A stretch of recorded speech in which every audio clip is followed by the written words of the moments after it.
My name's Rick Tarnas, and it's my honor to introduce our speaker now, Brent CORTRIGHT, who has been one of the pillars of the California Institute of Integral Studies, CIIS, in San Francisco for many years.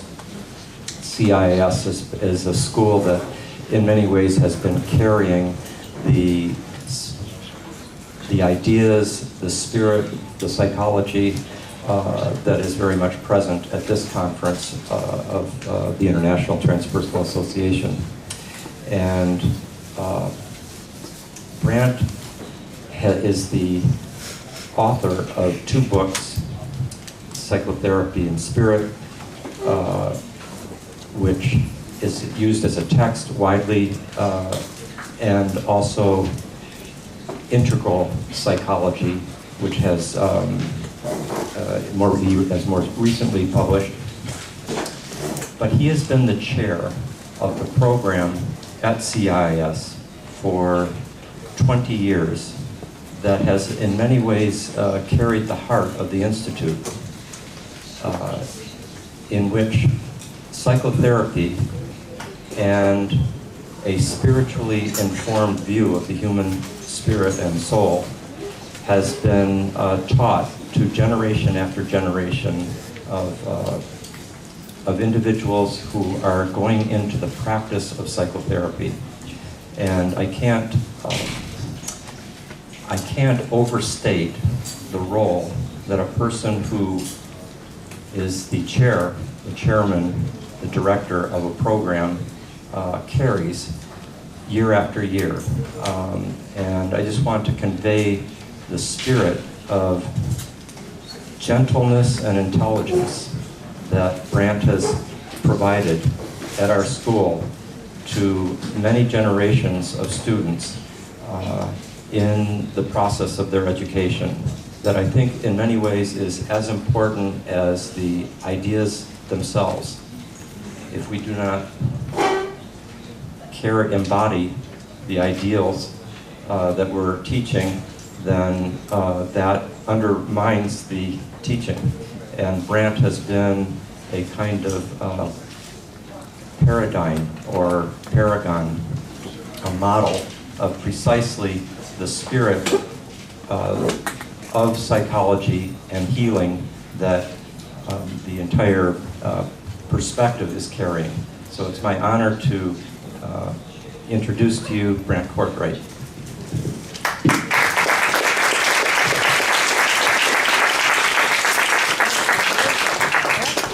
Thank you, Rick, for that lovely introduction. Well, we're coming down to the last few hours here of this conference. And I thought I would take this time to respond a little bit to some of what I've heard during these days that we've been meeting here. Mostly I've been really pleased to be here and excited at how much energy there is for transpersonal psychology, and really delighted that there's been so much talk of evolution, and particularly evolution in the sense in which Sri Aurobindo has talked about it.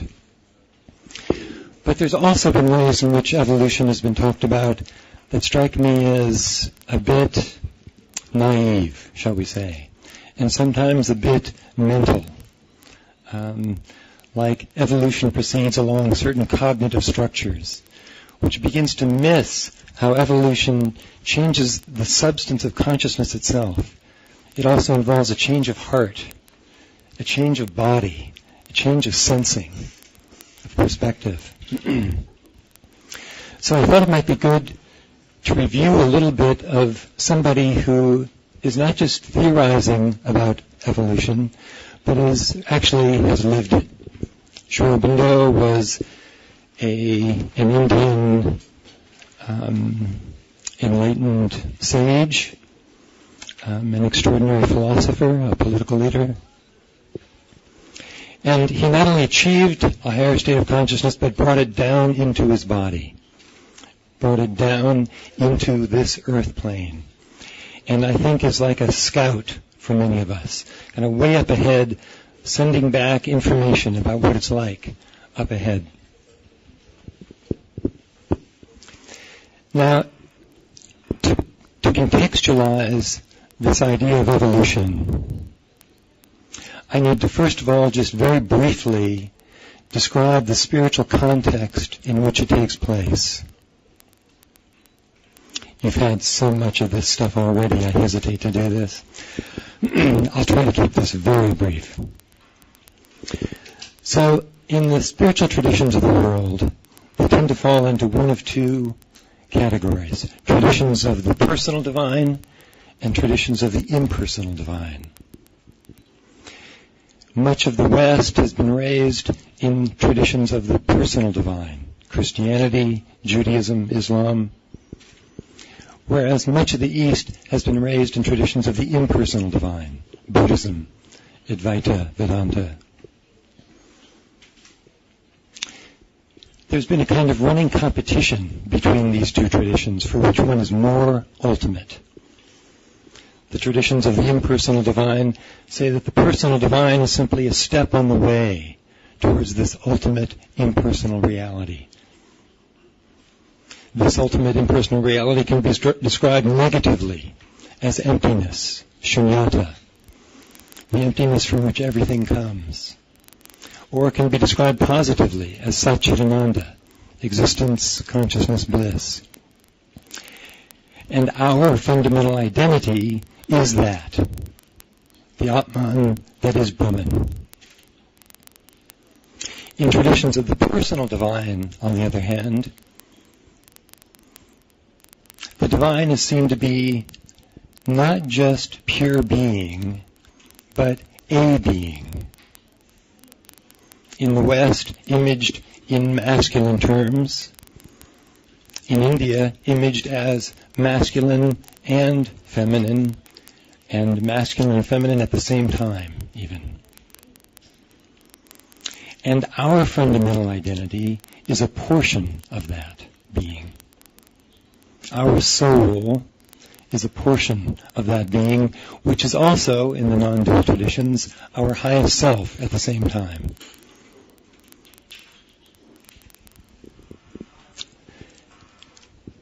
So in this running competition, we've had to choose which one is more ultimate. Well, Sri Aurobindo experienced, first of all, the classic realization of the impersonal divine, nirvana, enlightenment. And then, a couple years later, experienced the classic realization of the personal divine, of the world as Krishna,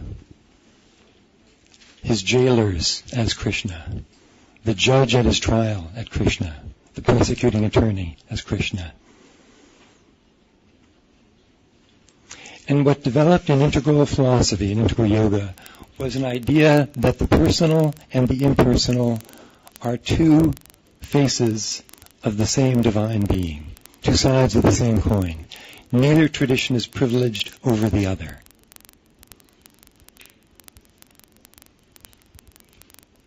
And what Sri Aurobindo does is put that into an evolutionary context, where Brahman, the divine, has cast itself into form, the Big Bang, has involved itself. And then slowly over eons, out of matter emerges life. And then slowly out of life emerges mind. In animals, we have the first sense of mind. In human beings, mind comes into its own. In animals, mind is imprisoned by the senses. Whereas in human beings, with language, with abstract thought, we can step back from the senses. Mind becomes self-reflexive. All of this now prepares the way for the next step in evolution, for spirit to come into matter. Consciously, right? It's all spirit, but it's all unconscious. Spirit is there in matter, but secretly conscious, in a kind of swoon, in a kind of sleep. Now, in this evolutionary progression, each new principle changes the principles that go before it. Okay? So when life comes on the scene, it changes matter. Right? Living protoplasm is different than this table. Similarly, when mind comes on the scene, it also changes the life principle and it changes matter. Animal tissue is different than plant tissue. Now for Sri Aurobindo, this next step in evolution, when spirit comes into matter, will also change matter, will change the cells of our body.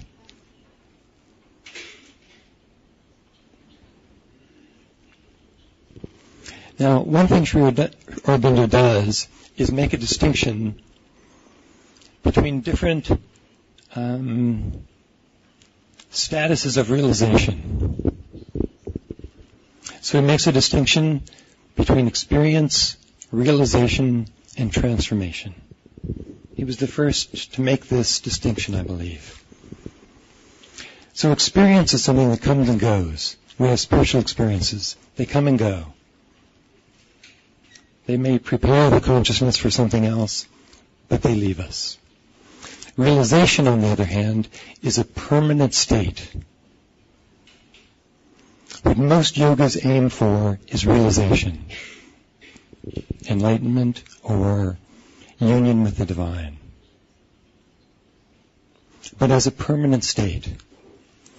What Sri Aurobindo noticed is that this permanent state is an inner liberation. It's an inner freedom. But it doesn't fundamentally change the outer nature. The outer body, heart, mind tend to move along in more or less the same way as before. Whereas this next step in evolution, which he called the supramental, where this perfect spiritualized consciousness would manifest more and more on earth, would bring about a change of the body, the heart, and the mind, much as the earlier evolutionary steps did. Now, for that to happen, he felt like we needed to realize not only the level of the impersonal divine, but the level of the personal divine. We needed both realizations. Right? Most traditions stop at one realization or the other. Right? So in the traditions of the personal divine, my deepest identity is Buddha nature, or the Atman. In traditions of the personal divine, my deepest nature is the soul, a portion of this divine being. The problem with simply realizing the Atman, or Buddha nature, is that this inner freedom, this inner liberation, it doesn't have a hold on the body to bring down these spiritual energies, to change it. However, the realization of the soul does, because the soul is connected to the body, and to the heart, and to the mind. So there are these two principles inside us. Right? Our central identity is these two aspects of our spirituality, corresponding these two aspects of the divine, the personal and the impersonal. This Atman, which is non-evolving, always at peace, supporting everything impartially, and this spiritual individuality, the soul, which is the evolutionary principle within us. That's the part that evolves. So it's this part that is both eternal and evolving at the same time. Life after life after life. So the first X number of incarnations is devoted to building up the instrumental nature, the body, heart, and mind. And then at a certain point, as the soul grows stronger, it begins to draw us inside. It begins to open up the inner life, the inner world. Everybody in this room, everybody at this conference, has a soul that is strong enough to influence you to be interested in things like this. right? That as the soul gets stronger, it influences this outer nature more and more. But the idea in yoga is not just to have this as an influence, but to have this as a guiding light, always, throughout the day, throughout the night. That this evolutionary principle within us, that Sri Aurobindo called the psychic being, or the psychic center, or the evolving soul, is our true guide in life. Because it comes from the divine, because it's a portion of the divine, it gets its guidance straight from the divine. It knows our true path in life. And so the idea in integral yoga is to realize both aspects of our divinity, but particularly there's a focus on the soul, on the guidance of the soul. Because the soul communicates through a kind of essential feeling, not so much by thought. Okay? Sri Aurobindo is quite clear about this. And his writings are actually quite wonderful, phenomenological descriptions of the soul.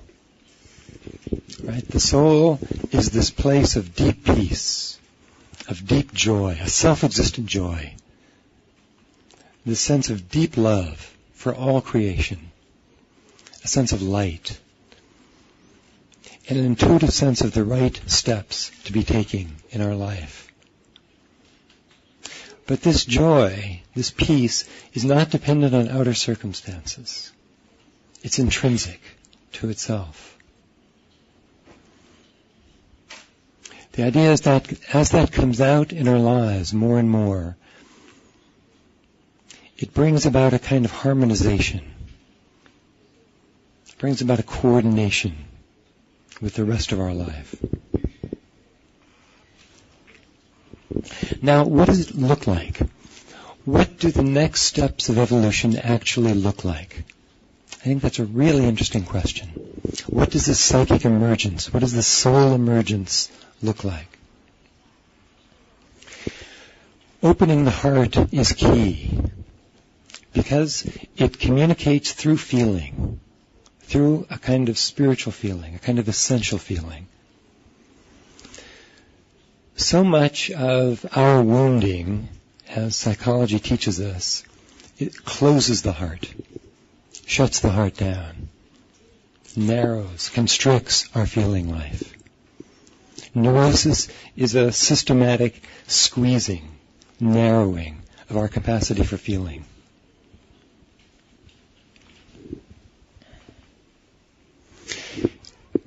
Now, why don't we experience our soul? Why don't we experience our Buddha nature, for that matter? What the spiritual traditions have said is that we don't experience it because of impurity. Right? We grow up attached to the senses bring us outward. We become attached to mother's love, mother's milk, to food, to moving, to our father's approval. And slowly an ego forms that organizes all of this. And we lose touch with this deeper identity within. And there's a kind of grossness, a density of consciousness that sets in.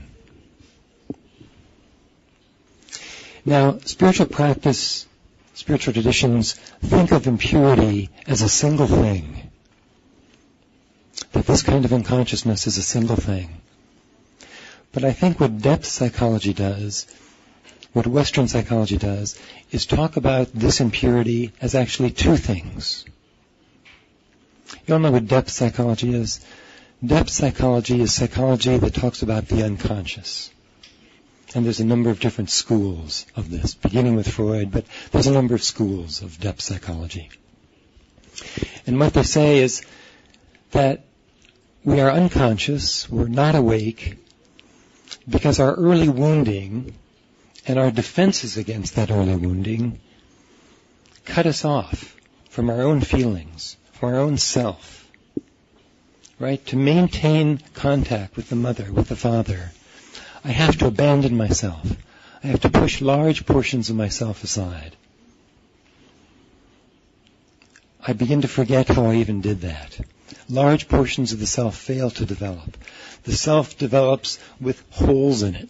It's more like Swiss cheese. There's deficits in the structure of the self. So fragmentation is one form of impurity, and another form of impurity is the density of consciousness itself, the grossness, the heaviness of consciousness itself. Now, spiritual practice works really well with the latter kind of impurity, with the density of consciousness, refining consciousness, making it lighter, more pure. But it doesn't know how to work with the first kind of impurity, with the fragmentation of consciousness. That's what Western psychology is about. Western psychology is really good at working with that kind of fragmentation, at allowing a more integrated, coherent, cohesive self to emerge, in touch with its own potentials. But Western psychology is clueless about the second kind of impurity. It doesn't know anything about it. So in an integral approach, we need both. We need to work with the wounding, with the unconsciousness, and with this level of density of consciousness. Now, Sri Aurobindo talked about this integral development, where we develop our body, our hearts, our minds, as our spirits are also developing, growing. And he talked about integrating the different yogas, the traditional yogas, as Karan Singh talked about yesterday. Jnana Yoga, the yoga of the mind. Bhakti Yoga, the yoga of the heart. Karma Yoga, the yoga of action. Raja Yoga, the yoga of the Kundalini, of the subtle body. Now we can talk about psychotherapy in a similar way. We can talk about psychotherapy as a kind of Jnana Yoga, or a kind of mindfulness practice. Right? Using the mind's capacity for discrimination, for discernment, for mindfulness. You can look at Buddhism as a kind of Jnana Yoga. There's a lot that could be said about that. When I first started teaching at CIS, we were about the only people talking about mindfulness and psychotherapy. These days, it's all over the place. Harvard is doing research into mindfulness and psychotherapy. UCLA, Stanford, everybody is doing it. It's now evidence-based. Psychotherapy with mindfulness is very effective. It's very helpful. It's the greatest thing since sliced bread. It's helpful for depression. It's helpful for anxiety. It's helpful for ADD, attention deficit disorder. It's helpful for stress. It's helpful for borderline conditions. There's a lot that could be said about it, and is being said about it.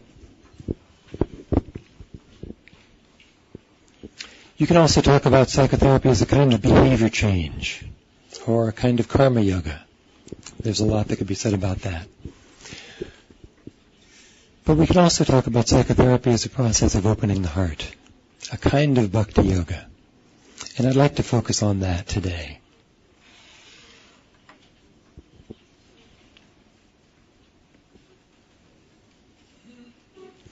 Now, psychotherapy and spiritual traditions both work to open the heart, but they go about it in very different ways. Psychotherapy tries to open the heart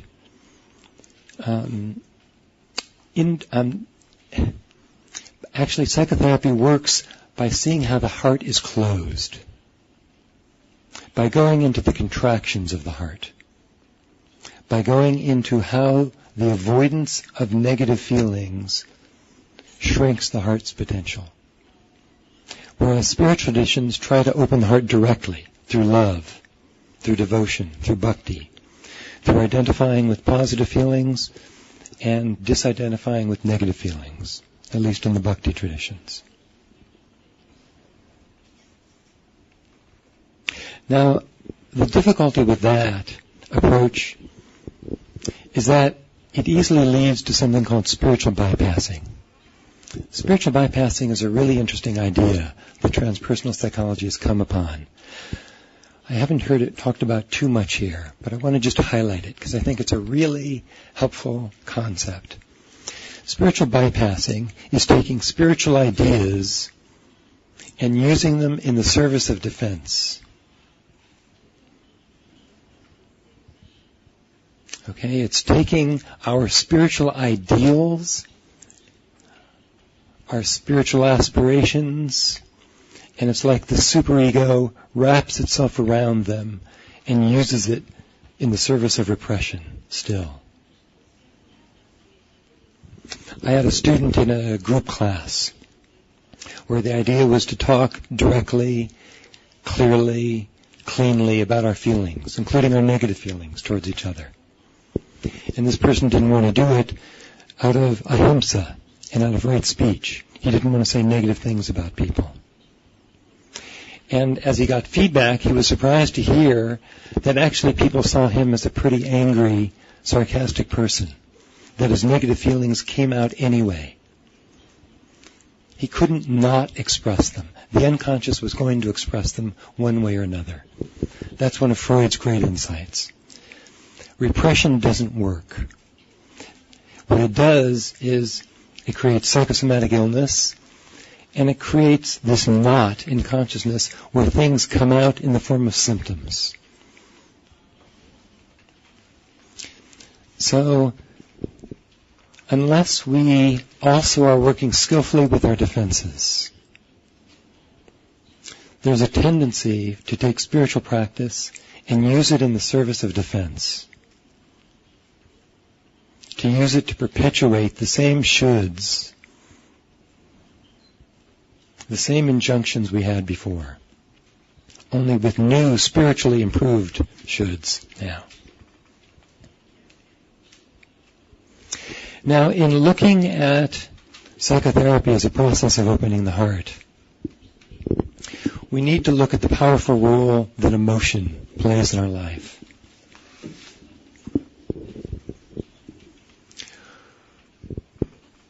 What depth psychology has said is that emotion runs the psyche. It organizes the psyche. And contemporary neuroscience research is bearing that out.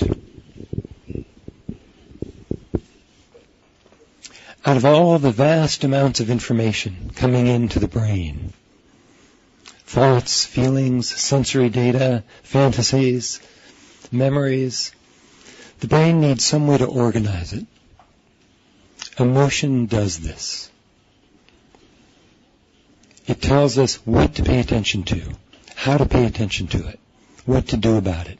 It prioritizes things. What's important, what's not important.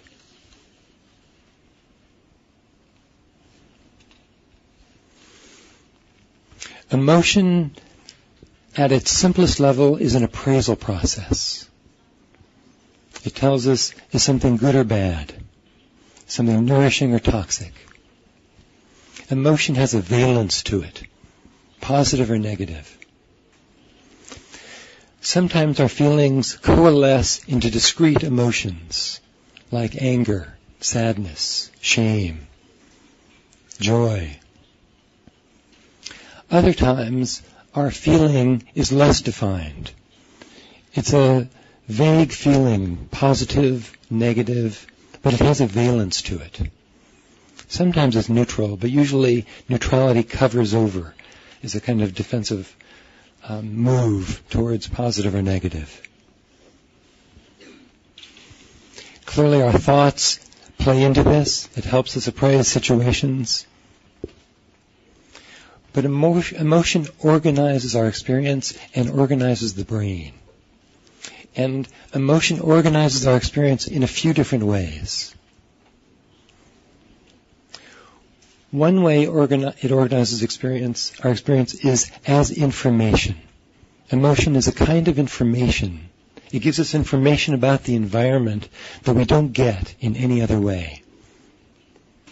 No matter what we think about a situation, no matter what we think about a person, it's only our feelings that give us some sense of how to relate to the situation.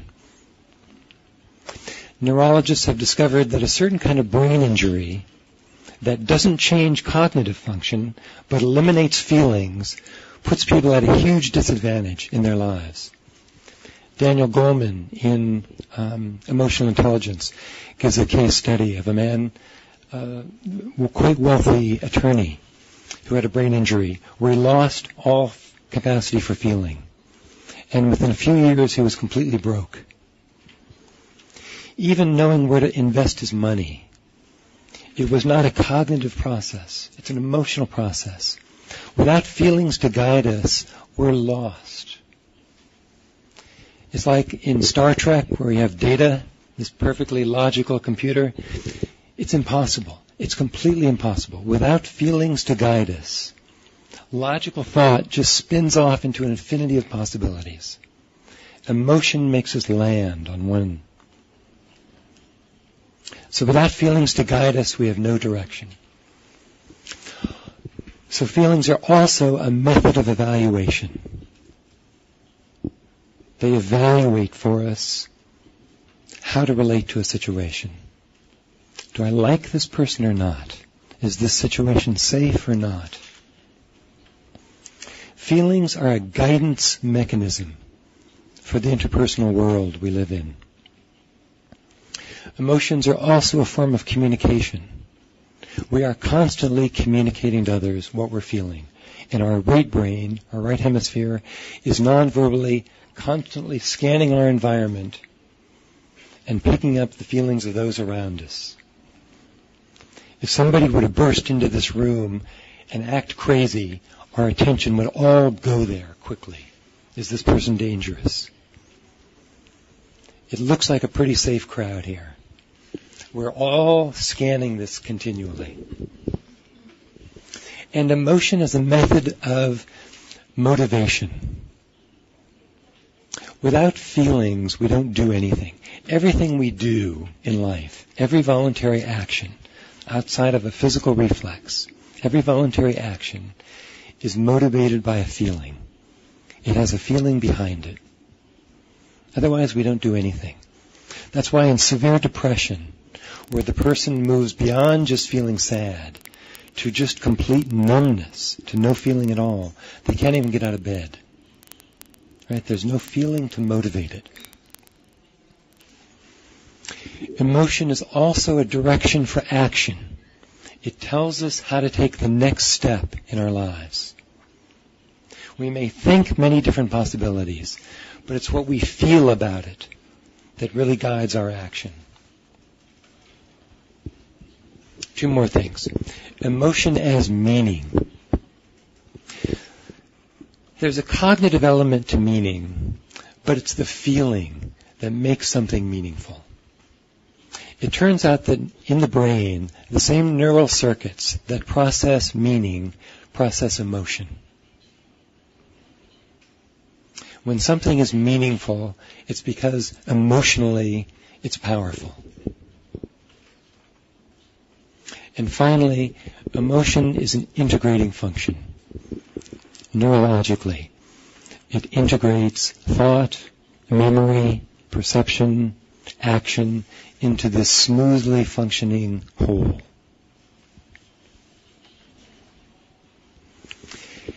Now, it turns out that the most fundamental skill in life is what is being called emotion regulation.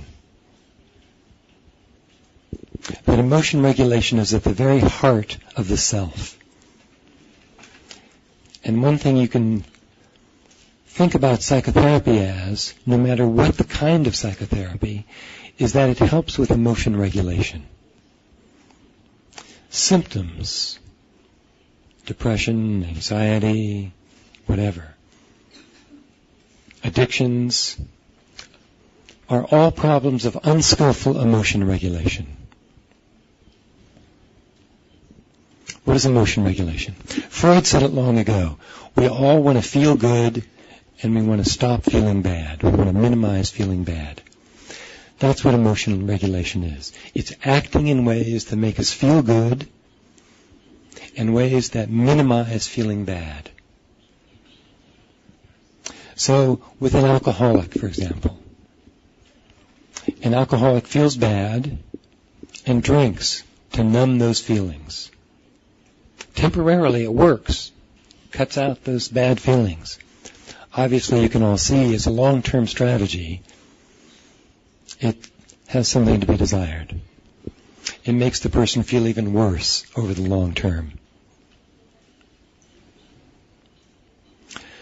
So, emotion regulation is something we learn growing up. It's something we learn from our earliest caregivers, generally the mother. Sort of the paradigm of emotion regulation is the baby is screaming and crying. The mother picks it up, soothes it, calms it, allows the baby to participate in her calmness, in her peace. Slowly, slowly, slowly, after many, many repetitions, this becomes internalized. So the person develops self-soothing functions, self-calming capacities. If I can't calm myself, I need to resort to external means to calm me. Drugs, addictions of all different kinds, eating, shopping, the internet, media consumption. Everything we do in life is guided by emotion regulation. I wake up in the morning. I feel like staying in bed, but I've got to get to work, and if I stayed in bed, I'd get fired. That would feel terrible. So, in order to feel better, I get out of bed. I take a shower, because going to work smelling would feel bad. It feels much better to be welcomed by my coworkers. I eat breakfast, so I have good blood sugar levels at work, because that feels good. I can function better. Or I don't eat breakfast because I'm trying to lose weight, and that'll feel good if I can lose weight. Everything we're doing throughout the day is a form of emotion regulation. So this involves a number of capacities internally. One is, it's how we get ourselves to feel better when we feel bad. And there's many different ways of doing this. One, I may need to just be with myself and see what it is I'm feeling. Right? When my mother died, I had to feel sad. I needed to let that sadness in. I needed to be with that over a long period of time and let that move through. The best way to feel good when something bad happens is to let the impact of that bad happening in, not to try to push it away too quickly. That there's a reestablishment of homeostasis that happens over time when I allow my feelings in.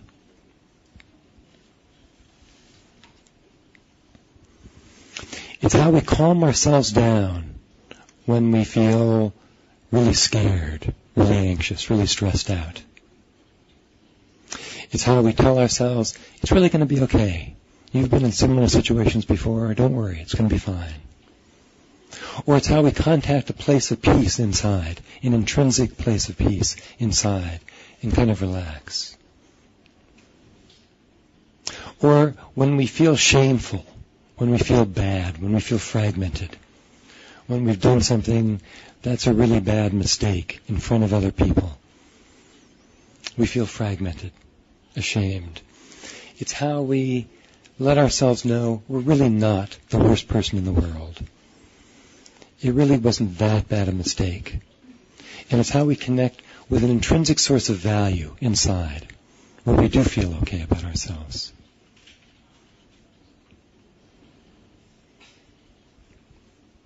It includes the capacity for emotion tolerance, the capacity to tolerate a feeling and not either act it out immediately or just repress it.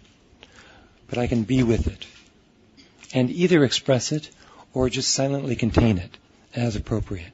Sometimes expressing it is going to get me into much worse trouble. I need to simply tolerate it. It's also the capacity to distract ourselves when we're just feeling too upset and let ourselves just calm down.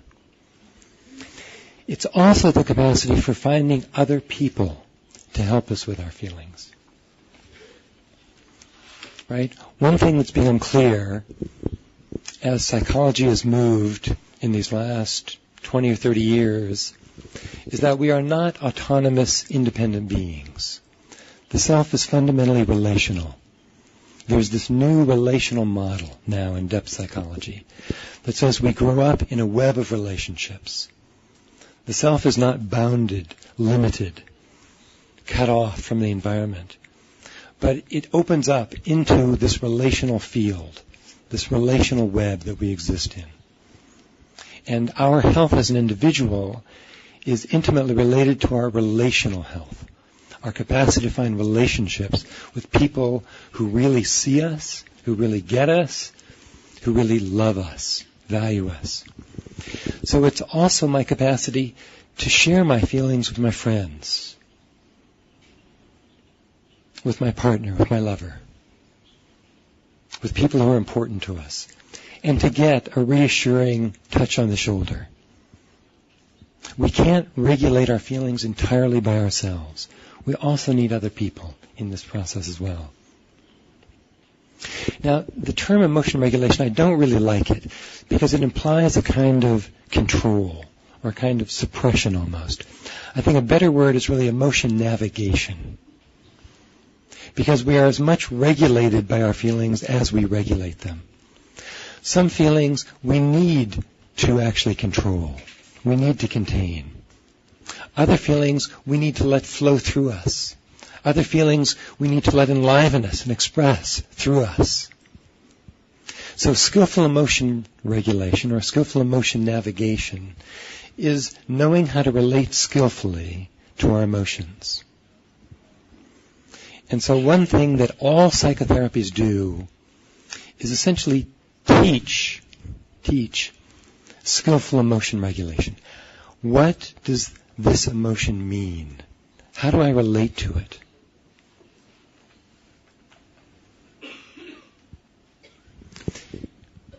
Now, in psychotherapy,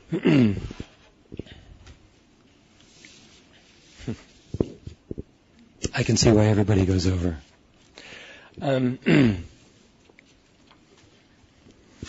psychotherapy, as we develop more and more skillful emotion regulation, the self becomes more and more cohesive, more and more coherent. We try in integral psychology to work on every level of the self: physical, emotional, mental. Sri Aurobindo's map of consciousness is an extraordinary integrating framework for Western psychology, for all the schools of Western psychology.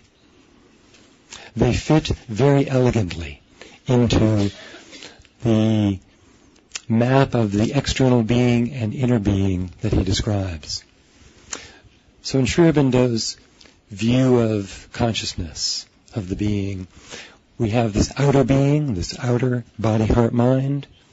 There's an inner being, an inner heart, inner mind, inner or subtle body. Then there's what he calls the true body, heart, mind, and finally the central being, which we talked about earlier. The Atman, or Buddha nature, and the individual soul, our spiritual individuality. Now, the outer being is the focus of Western psychology. So there's, first of all, the mind, described very well by cognitive psychology. It looks at how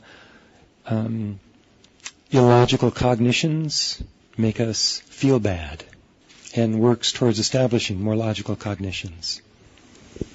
However, it's limited to the conscious mind, conscious feelings, conscious body sensations. And so it's superficial. For a deeper understanding of the psyche, we need to go to the depth psychologies. And the depth psychologies say, again, that it is feeling that organizes the psyche.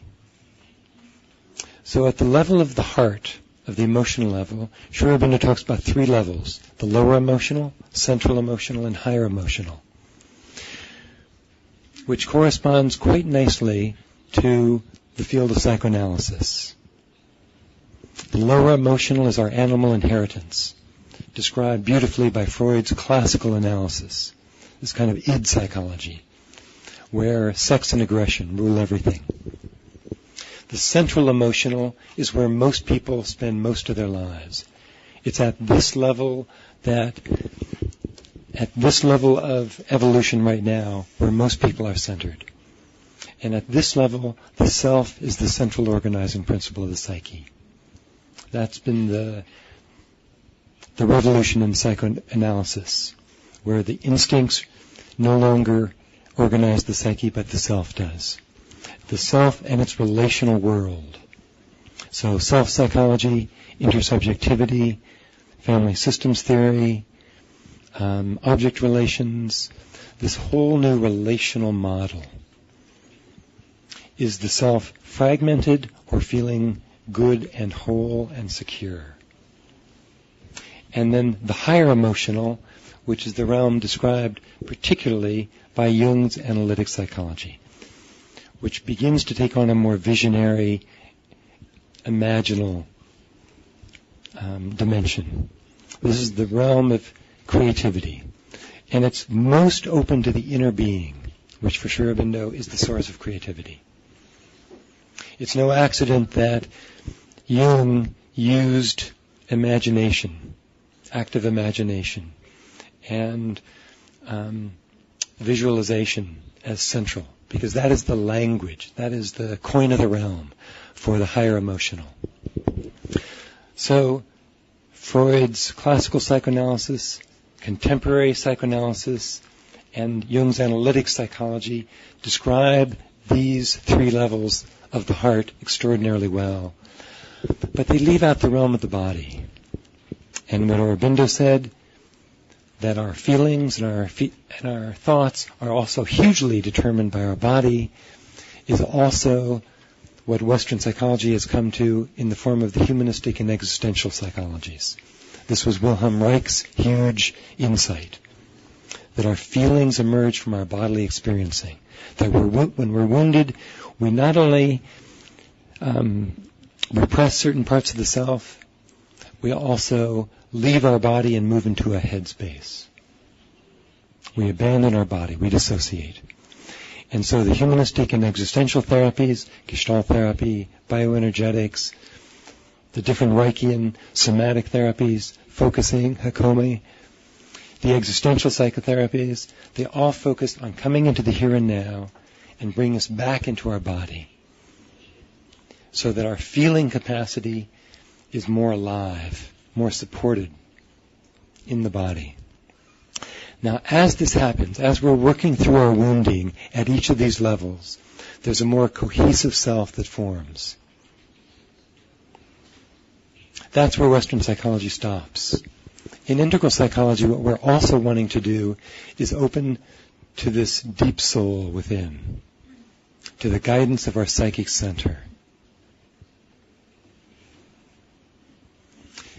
And what Sri Aurobindo suggests is that there's actually 2 motivational systems in the psyche. One is the self, and the other is the psychic, the soul.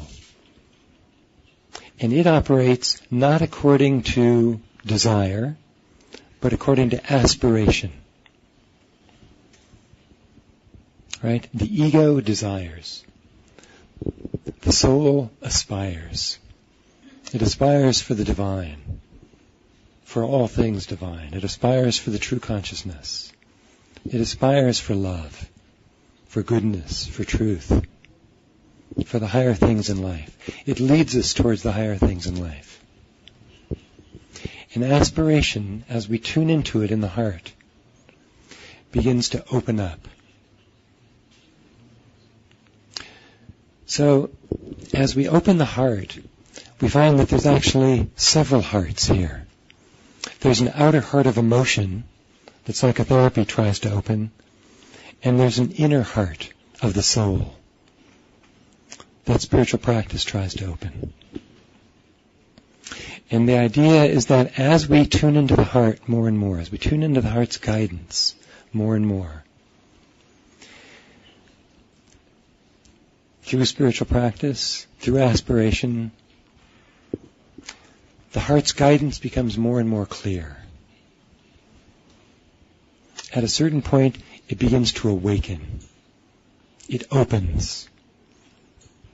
After a few short decades of spiritual practice, it opens fully, so that a new consciousness opens inside. It's not just the same old consciousness. It's not just sensation, a more loving, ordinary reality. It's a new consciousness inside. It's this place of deep happiness, deep intense joy, deep peace, and this light that just illumines our way. But initially when it opens, it's very, very far back. It's deep, deep, deep inside.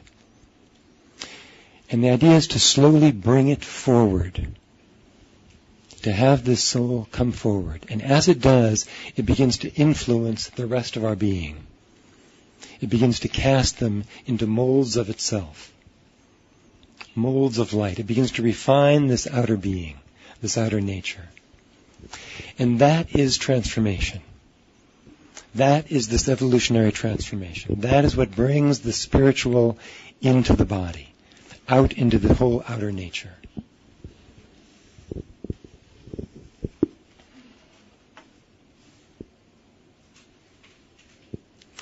Now, as that happens, one way to talk about this is that it's moving from the third chakra to the fourth chakra, right? It's moving from, it's like right now, at least the developed world is pretty much organized by the third chakra, by power. I mean, the first chakra of survival, second chakra of sexuality, of aggression, these tend to be mostly subsumed in the developed world to the third chakra. We're just hard power. It organizes our politics, much of living. The opening of the fourth chakra, which is necessary for this psychic emergence, for this soul emergence. As love opens, the big question then is, what does that look like in the world? How does love use power? Right? In the past, love has abandoned power. So we have the image of Christ simply being taken and crucified. But in this transformational view, the fourth chakra also needs to use the third chakra, needs to use power. How is power used lovingly? I think that's a very interesting question. Right now we have Obama as president, who I think is trying to do something new in politics. Of course, there's only one man against a huge, unrelenting system. And he's getting lots of criticism for not being powerful enough, not using his power. And he's getting more accomplished than any president has since FDR. I think he's trying to do something new. He's trying to use power in a different kind of way.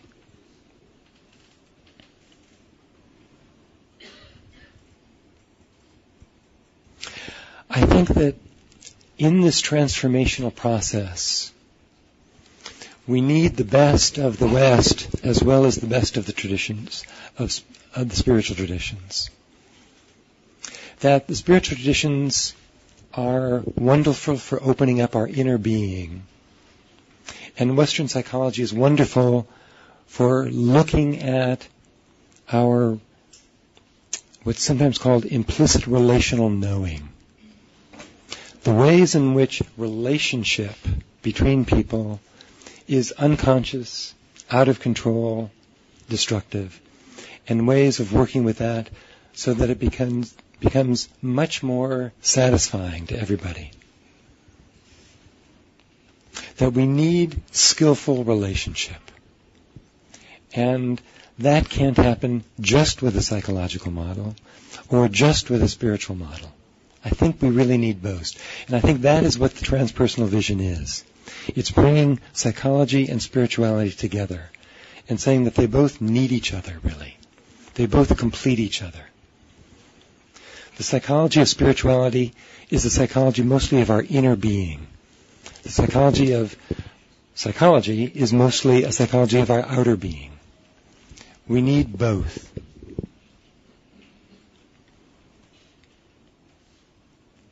I'll go just 3 more minutes and then we'll stop. We got started a few minutes late, so 3 more minutes.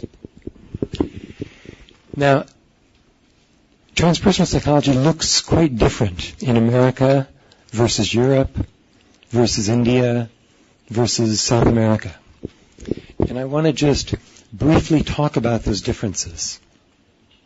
So in America, transpersonal psychology developed in reaction, I think, to the personal divine, pushing away from Christianity, so that the impersonal divine has a huge voice in the transpersonal community, and the personal divine, very little.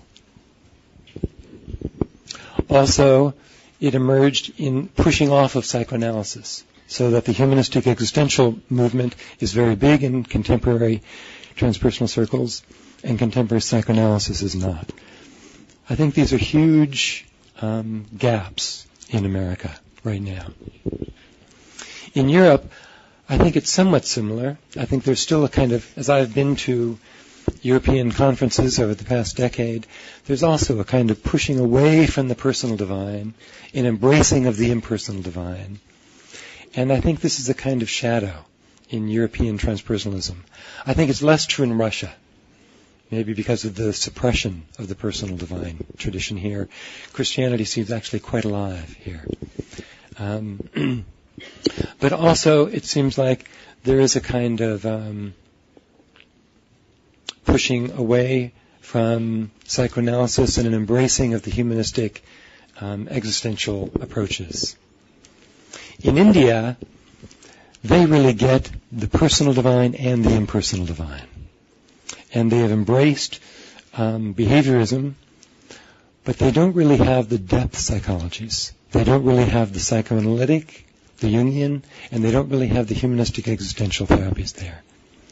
It's kind of ironic. They have this vast depth tradition on the one hand, but they don't have the best of the Western psychological depth therapies there. As I've been to many conferences in India over the past 10 years, I can count on one hand the number of depth therapists there. And in Brazil, it seems like the personal divine is still very much there, but also this intermediate plane, this inner realm of shamanism, of spiritism, this realm of different forces, different beings, right? So in this room now, as shamanism talks about, and as all the traditions talk about, we're being interpenetrated with many other life forces, many other beings, many other powers. It's a relatively recent idea that this is a basically dead universe with only this physical plane here. We are actually sharing this with many, many other beings that we're not aware of. And Brazil has this in spades. There's kind of indigenous shamanism, there's shamanism from Africa, and there's European spiritism there. It's very rich in that.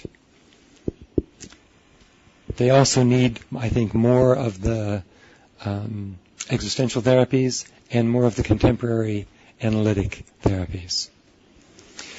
Now, a conference like this is a place where we can all begin to talk, where we can all begin to meet and talk. And I actually have great hopes for this newly refurbished International Transpersonal Association. And I'm hopeful that we can all dialogue in this. And I'm hopeful that in future conferences we can dialogue more. This conference has been wonderful to meet people,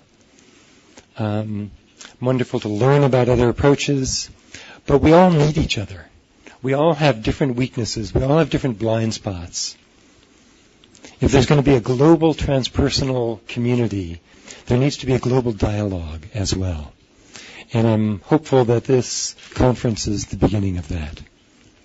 So, thank you all for attending this.